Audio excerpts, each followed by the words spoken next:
Praise the Lord. அன்பார்ந்த கர்த்தருடைய பிள்ளைகளை, இந்த செய்தியை பார்க்கிறவர்களை, நம்ம சேனலை சப்ஸ்கிரைப் பண்ணலன்னா தயவுசெய்து சப்ஸ்கிரைப் பண்ணுங்கள், உதவி செய்யுங்க, லைக் பண்ணுங்கள், ஷேர் பண்ணுங்கள். கர்த்தர் நம்மோடு இருந்து பெரிய காரியம் செய்வாராக. தேவன் நம்மோடு இடைபடுவாராக. ஆமென். God bless you. தேங்க்யூ.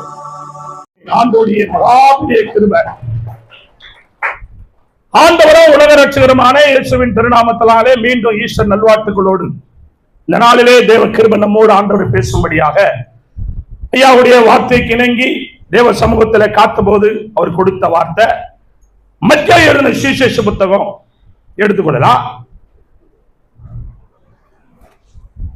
மத்திய எழுதின சுவிசேஷ புத்தகம் 28ஆம் அதிகாரம். மத்திய சுவிசேஷ புத்தகம் 28ஆம் அதிகாரம் 5 முதல் 6 வரை ஒரு வாசிக்கலாம். தூதன் அந்த ஸ்திரியை நோக்கி,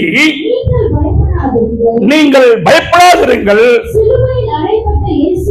சிலுவையில் அறையப்பட்ட இயேசுவை தேடுங்கள் என்று அறிவேன். அவர் இங்க இல்ல, தாம் சொன்னபடியே உயிர்த்தெழுந்தா. கர்த்தரை வைத்த இடத்தை வந்து பாருங்க. அல்லேலூயா. தேவனுடைய அன்பான கர்த்தருடைய பிள்ளைகளே, இந்த செய்தியை கேட்கிறவர்களே, இந்த ஈஸ்டர் நன்னாளிலே தேவனுடைய கிருபையால் ஆண்டவர் உயிர்த்தெழுந்த நிலையில பெண்கள் என்ன பண்றாங்க? கல்லறைக்கு போறாங்க.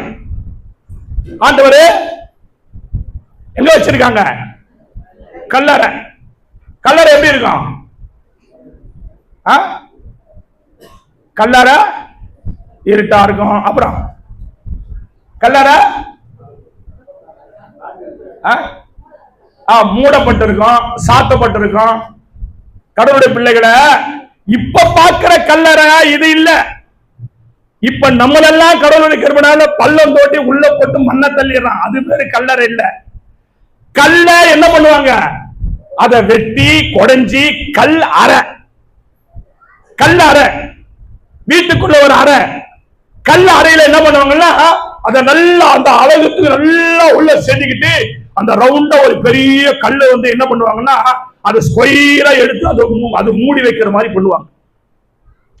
அதுலதான் ஆண்டவரை கொண்டு போய் வைக்கிறாங்க. அத பார்க்கறதுக்கு கர்த்தருடைய கிருபையால மரியாளும் மகதலேனா மரியாளும் போறாங்க. ஏன்? ஆண்டவரை சுமந்த தாய் இல்லையா? முதல்ல தாய்க்கு, அந்த தாய்க்கு தலைமகன் ஆண்டவர் இயேசு இல்லையா? கடவுளுடைய கிருபையால கருவு அறையில கடவுள் குடியிருக்கிறது எங்கடான்னு கேட்டா கருவறைன்னுவாங்க. அந்த கருவறை என்னடா, மண்ணுல செஞ்சது, கல்லுல செஞ்சது, அது பேரு கருவறை இல்ல. மரியாள் அம்மா கருவு அறையில கடவுள் குடி கொண்டதுனாலதான் கடவுள் குடியிருக்கிற இடம் கருவறைன்னு சொன்னான். கரங்களை தட்டி அல்லேலூயா. கடவுளுடைய மகாத்திரை கிருபை. அந்த கருவறையில 10 மாதம் இருந்த தேவன் அந்த தாயார மறக்கல. அந்த தாயாருக்கு செய்ய வேண்டிய சகல நன்மை செய்தார். ஆனா தேவனுடைய மகாபெரிய கிருபையால 7 வார்த்தையில ஒரு வார்த்தையோட பேசியிருப்பீங்க. சிறியே அதோ உன் மகன், மகனே அதோ உன் தாய்.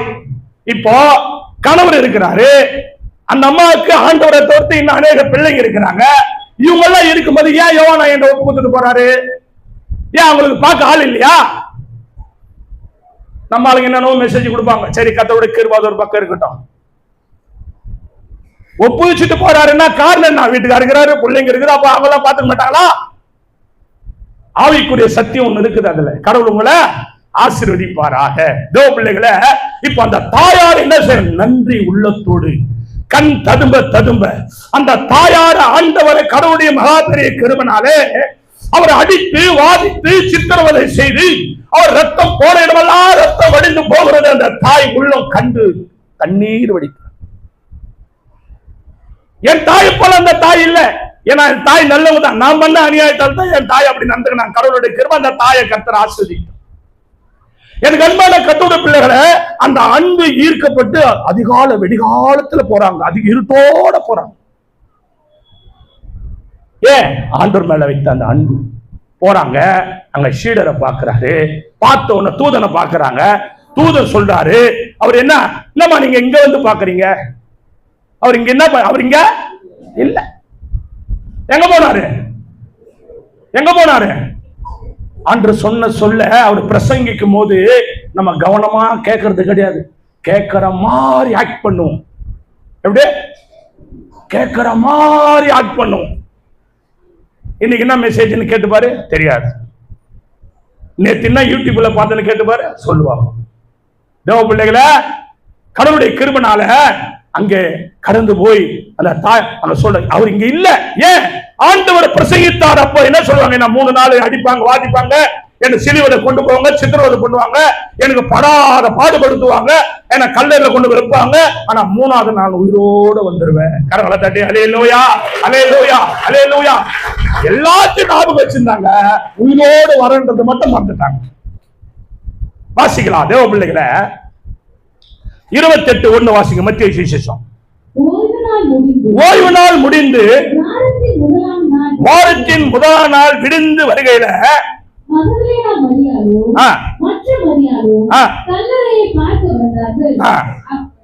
வாசிங்க. பூமி மிகவும் அதிரும்படி கர்த்தருடைய தூதர் வானத்திலிருந்து இறங்கி வந்து வாசலில் இருந்த கல்லை புரட்டி தள்ளி அதன் மேல் உட்கார்ந்தார். போதும். தேவனுடைய மகாபெரிய கிருபை. அவங்க இருட்டோட வராங்க. ஏன்? அவங்களுக்குள்ள ஒரு தாகம். நீ கூட கர்த்தருடைய கிருபைனால இறை தூதனை காணணும்னா, ஆசீர்வாதத்தை பெற்றுக்கொள்ளணும்னா, உனக்குள்ள ஒரு தெய்வீக குணாதிசயம் வரணும். ஏதோ தொட்டுக்குன்னு போறது, வர்றது, வந்தா வர்றது, உட்கார்றது இல்ல, நெஞ்சா ஜெபிக்கிறதுக்கு முன்னு ஜெபம். உன்னுடைய சூழ்நிலை இன்னையே கர்த்தர்தாமா, இன்னிலிருந்து கர்த்தர் உன்னை மாத்தணும். தேவ கிருபை. அல்லேலூயா. ஜெபம்ன்றது என்ன தெரியுமா? ஜெபம்ன்றது கடவுளுடைய கிருபை. 4 வார்த்தை முன்னு அது ஜெபம் கிடையாது. ஜெபம்ன்றது என்ன? ஒரு கற்பூரம் கொளுத்துனா அது ஒரு காத்து அடிக்காம ஒரே நேர எறும்பு தான் சொன்னா பக்தர் பாடினார். எப்படி? தூபம் போல் என் ஜபங்கள் ஏற்று கொள்ளும் ஐயா. அப்போ ஜபம் என்பது உனக்கும் ஆண்டவருக்கும் கடவுளுடைய கிருபைனால ஒரு உறவு இருக்கணும். அந்த ஜபம் பாத்தீங்கன்னா, நீ உட்கார்ந்து இருப்ப, 2 hour ஆயிருக்கும், ஆனா நேரம் போனதே தெரியாது. அதுதான் ஜபம். அதுதான் ஜபம். அதுதான் ஜபம். டிவி போட்டுக்கினேன், யூடியூப் பார்த்துக்கினேன், குண்டா ஊத்திக்கினேன், 2 நிமிஷம் உட்காந்துக்கினேன், தூங்கி எழுந்து இல்ல, அது ஜபம் இல்ல.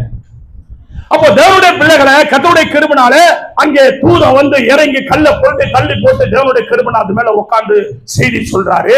நீ என்ன பண்றீங்க? உங்களுக்கு கடவுளுடைய கிருபைனால நீங்க நம்ப மாட்டீங்களோ, நம்புவீங்களோ, நான் உள்ள வச்சுன்னு இல்லைன்னு சொல்லி கூட நீங்க நினைக்கலாம். அதனால உங்களுக்கு முன்னாடியே கல்லை போட்டி போட்டா வந்து பாருங்க, அவர் இல்லை. நம்மள போல வச்சுக்கினா இல்லைன்றவரெல்லாம் கிடையாது. ஆண்டவர் எல்லாம் வச்சுக்கினா என்ன பண்ணுவான்? வச்சுக்கினா என்ன பண்ணுவான்? பச்சை தருப்போம், காணிக்கு போட எவ்வளவு எடுப்போம்? எவ்வளவு எடுப்போம்? அல்லேலூயா. அந்த தாயாருக்கு ஒரு கரங்களை தட்டுங்க. உண்மையை சொன்னாங்க.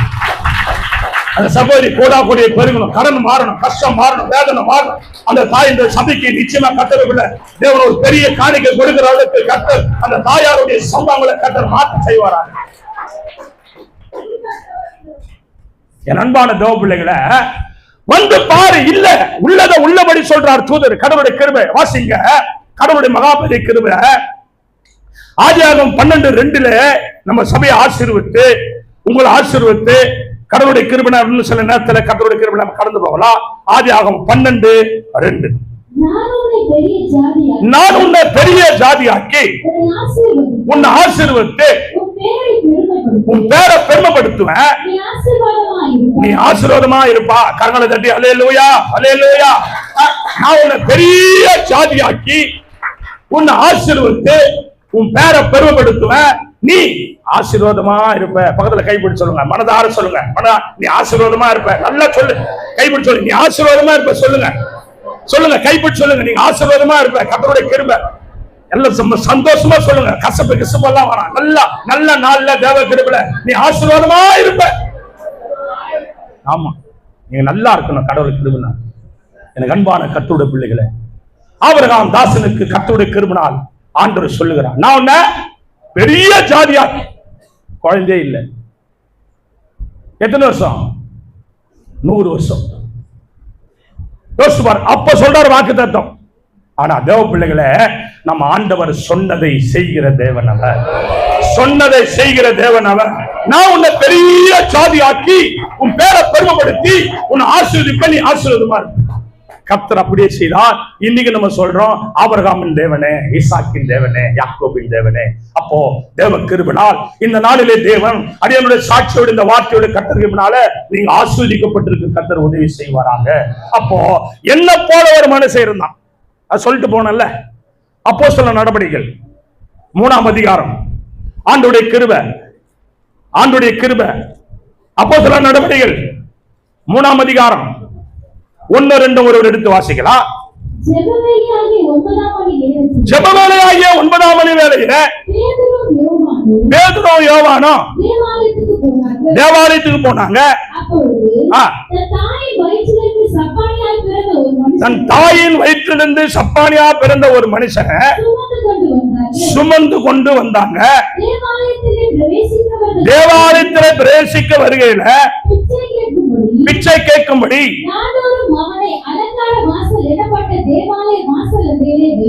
கரங்களை தட்டி தேவ சமூகத்தில் அல்லேலூயா. தேவனுடைய கிருபை. இப்போ ஒரு மனுஷன் இருக்கிறாரு, அவர் பேர் கடவுளுடைய சொல்லப்படல. ஆனா எங்க பிச்சை எடுக்கிறாரா? அலங்கார வாசல் தேவாலய தண்டையில பிச்சை எடுக்கிறார். அவரால் நடக்க முடியுமா? நவர முடியுமா? அவரை சுமக்கிறதுக்கு ஒருத்தர் சம்பளம் கொடுத்து வச்சுக்கிறார். ஆனா எத்தனை மணிக்கு வருவார் அவரு? ஊழியக்காரு வரத்துக்கு முன்னாடி வந்து உட்காந்துருவாரு. எங்க? வெளிய, சபைக்கு வெளிய. நாள்தோறும் நாடோறும் அவர் வேலை என்னது? பிச்சை எடுக்கிறது தான். ஆனா பிச்சை எடுக்கிறதுல கத்தோட கெடுமனால, ஆனா அவரு கொஞ்சம் நல்லா ஒரு வாய்சாலாக்கான ஆளுன்னு நினைக்கிறேன். வாய்சாலாக்கான ஆளுன்னு நினைக்கிறேன். நடக்க முடியலனாலும் வாயே நடந்து கிடந்து அவரை வந்து பாத்தீங்கன்னா அவர் வேலை ஒருத்தர் வச்சுக்கிறாருல, அவரை மிரட்டி கிரிட்டி வந்து இன்னும் நேற்றுக்கு போறான்னு கொண்டு வந்துருவாருன்னு நினைக்கிறேன். அந்த ஒரு கிருபை. அல்லேலூயா. அவர் என்ன பண்றாரு? சிலர் எல்லாம் பாத்தீங்கன்னா ரொம்ப கொஞ்சம் இது கொஞ்சம் கொஞ்சம் இது சரீரத்துக்கு கொஞ்சம் பிரச்சனை உள்ளவங்க பார்த்தாலும் ரொம்ப குசுபெல்லாம் பண்ணுவான். கடாமுடா சிடா கடாலாம் பண்ணுவான். அப்ப பண்ணிட்டு அப்படியே சொல்லுவான். நம்ம பார்த்தோம்னா போறோம் வரலாம், இவனை போயாடா நீ சொல்ற, அவன் பண்ணது குறும்பு. கடவுளுடைய பிள்ளைகளை அப்போ நாளோட ஒரு 8 மணி எங்க வைப்பாங்கன்னா அலங்கார வாசலாண்ட பிச்சை கேட்கறது அவர் வேற. ஆனா சபை ஆரம்பிக்கிறதுக்கு முன்னாடி வந்து உட்காந்துருவார். அப்படி உட்கார்ந்து எல்லாரையும் பிச்சை கேட்கிறார். அவர் கேட்கறது என்னது? எல்லாரையும் பார்த்து கேட்கிறார் பிச்சை கேட்கிறார். கொடுங்க, ஏதாவது கொடுங்க. அப்போ தேவ பிள்ளைகளை வாசிங்க. தேவாலயத்திலே பிரவேசிக்க போகிற பேதுருவையும் யோவானையும் அவன் கண்டு பிச்சை கேட்டான். பேதுருவோ யோவானோ அவனை உற்று பார்த்து எங்களை நோக்கி பார் என்றார்கள். அவன் அவர்களிடத்தில் அவன் ஏதாவது கிடைக்கும் என்று எண்ணி அவர்களை நோக்கி பார்த்தான். அல்லேலூயா. இப்ப கடவுளுடைய கிருபையால பிச்சை எடுக்கிறவங்களோட ஃபுல் போக்கஸ் எப்படிதான் இருக்கும்? ஏதாவது கொடுப்பாங்களா? ஏதாவது கொடுப்பாங்களா? ஃபுல் போக்கஸ் எப்படி இருக்கு யோசிச்சு பாருங்க. பெருமைக்கெல்லாம் இல்ல, உள்ளத்துல கடவுள் நான் என்ன ஆண்டவர் வழி நடத்ததுனால நான் சொல்ல வரேன். யாராவது வயசானவங்க ஏதாவது கொஞ்சம் உண்மையான பிச்சை எடுக்கிறவங்களை பார்த்தா நான் 10 ரூபாய் எல்லாம் தர மாட்டேன். கடவுளுடைய கிருபை சொல்றேன். அதை பார்த்தோன்னா அந்த அம்மா முகம் சுழுக்கும், அந்த முகம் வந்து அப்படி பிரகாசிக்கிறாலும் கொடுப்பேன். கரங்களை தட்டி அல்லேலூயா. எல்லா பிச்சையை காட்டு நம்மளுக்கு பெரியவா இருக்கு கடவுளுக்கு இருப்பேன். அந்த ஒரு அந்த அம்மா என்ன அப்படியே பதட்டம், அப்படி பார்த்தோம். ஒரு இடம் ரிஜிஸ்டர் பண்ண போயிருந்தேன், ரிஜிஸ்டர் ஆஃபீஸ்க்கு. அந்த குருவிக்காரங்க பண்ணாங்க, எல்லாரும் கேக்குது, பசி போடுது அந்த அம்மா. எல்லாரும் கேட்டு வருது, சாப்பிட கொடு எல்லாம் தெத்துறாங்க, எல்லாம் இது பண்றாங்க. ஏதாவது வாங்கியாவது கொடுன்றாங்க. அந்த அம்மா எல்லாம் தெத்துறாங்க. என்னன்னு வந்து கேட்டாங்க, சாப்பிட்றியாம்மா? சாப்பிட்றேன். என்ன சாப்பிட்றேன்? எது வாங்கி கொடுத்தாலும் சாப்பிட்றேன். பிரியாணி சாப்பிட்றியா? சாப்பிட்றேன். மட்டன் பிரியாணி சாப்பிட்றியா? சாப்பிட்றேன். ஒரு மட்டன் பிரியாணி வாங்கி வைப்பா. கொடுத்தேன், சாப்பிட்டாங்க. போதுமா? அழுது அந்த அம்மா அழுது. ஐயா போதும் ஐயா, காலில் உழ வருது. இல்லைம்மா பரவாயில்ல. 500 ரூபாய் கையில கொடுத்தேன். அது அப்படியே நெஞ்சில் அடிச்சுக்கலாம், அப்படியே அழுது போடுது. அப்படியே எனக்கு கொண்டு வந்துமா, எனக்கு கொண்டு போறோமா? கடவுளுடைய பிள்ளையே, என் சகோதரி அது போல கேட்டு இருந்தா நான் பார்த்துன்னு போயிடுவேனா? அந்த 500 ரூபாய் நம்ம எந்த கட்டிடுவேனா? கொடுங்கள் கொடுக்கப்படும், கொடுங்கள் கொடுக்கப்படும், கொடுங்கள் கொடுக்கப்படும். யாருக்கு தெரியும்? மனுஷ தேவன் என்ன கூட சோதிச்சு பார்க்கலாம். கர்த்தருடைய கிருபைனால கொடுங்கள் கொடுக்கப்படும். தேவ பிள்ளைகளை அது போலதான் இவரை நோக்கி பார்க்கிறாரு. ஏதாவது கிடைக்குமாயா? வந்திருக்கிற பெரிய ஆள் ஊழியக்காரர் வந்திருக்கிறான், அந்த தேவ மனுஷன் வந்திருக்கிறான். ஆனா அவரு பாருங்க, கடவுளுடைய கிருபை. ஊழியக்காரர் இல்லையா? ஊழியக்காரர் இல்லையா? ஊழியக்காரர் ஒருத்தர் ஒரு மாதிரி பாக்குறவரா? கிடையாது. ஆனா விசுவாசி பார்ப்பாங்க, ஒருத்தர் ஒரு மாதிரி, ஒருத்தர் ஒரு மாதிரி. ஆமாவா இல்லையா? ஊழியக்கார குறை சொல்றவங்க தான் இன்னைக்கு யாராலும் இருக்கிறாங்க. அவங்க சாப்பிட்டாங்களா, சாப்பிடலையா, எப்படி இருக்கீங்க, என்ன ஏது, என்ன சூழ்நிலை ஏது. ஆனா அவர் குறை சொல்லல. ஊழியக்காரு எப்பவுமே பணக்காரா இருந்தாலும் ஏழையா இருந்தாலும் ஒரே ஜெபம் தான் ஜெபம் பண்ணுவாரு. அவங்க நல்லா இருக்கணும் பாவனவர், ஆசீர்வாதமா இருக்கணும்னு சொல்லுவாங்க. கடவுளுடைய கிருபைனால. ஏன்னா எங்களுக்கு கர்த்தர் ஊழியக்கார அழைக்கும் போது தேவன் அப்படிதான் எங்களை அழைக்கிறார். அப்போ கடவுளுடைய கிருபைனால அடுத்து வாசிங்க தேவ பிள்ளைகளை. அப்பொழுது பேதுரு, வெள்ளியும் பொன்னும் என்னிடத்தில் இல்ல, என்னிடத்தில் உள்ளதை உனக்கு தருகிறேன்.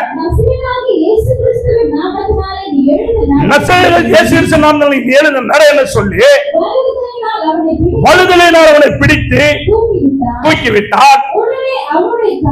உடனே அவருடைய கால்களும் கரடுகளும் பிறந்தது. அவன் குதித்து நின்று நடந்து நடந்து குதித்து தேவனை தெரிந்து கொண்டு அவருடனே தேவாலயத்துக்குள்ள பிரவேசி போனான். கரங்களை தட்டி ஹல்லேலூயா ஹல்லேலூயா ஹல்லேலூயா ஹல்லேலூயா. அவன் குதித்து குதித்து தேவனுடைய நாமத்தை மகிமைப்படுத்தி வெளியே வந்தான். என்னிடத்துல உள்ளத உலக தருகிற கர்த்தராகிய இயேசு கிறிஸ்து நாமத்தில் நீ நடந்து ஏற்ற நடந்தா அவன் உடனே பிடித்து அவன் குதித்து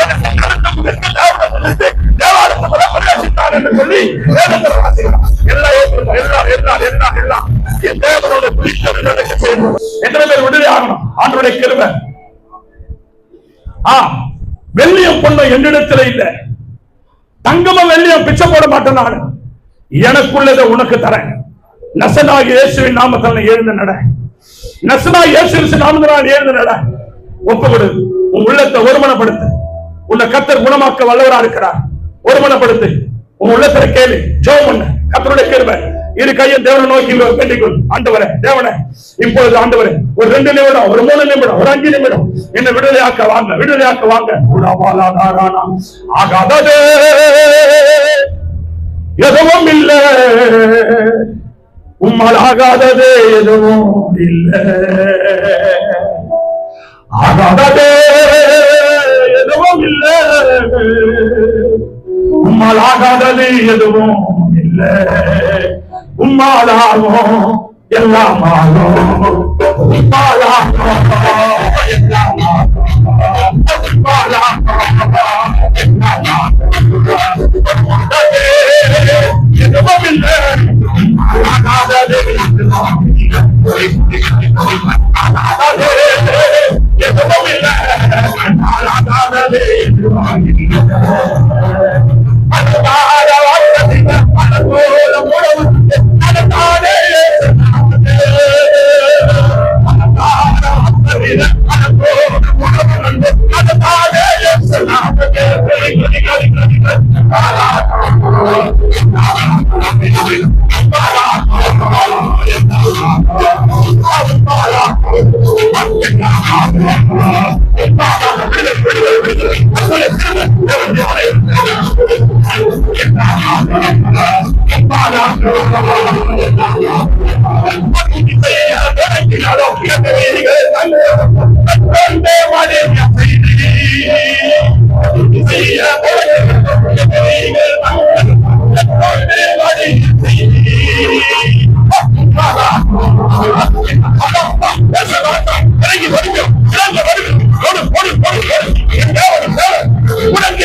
ஐயனியாடி வந்தையாத ஆதிவாக பிறந்தது எத்தனையோடு குறையவில்லை. ஐயனியாடி வந்தையாத ஆதிவாக பிறந்தது எத்தனையோடு குறையவில்லை.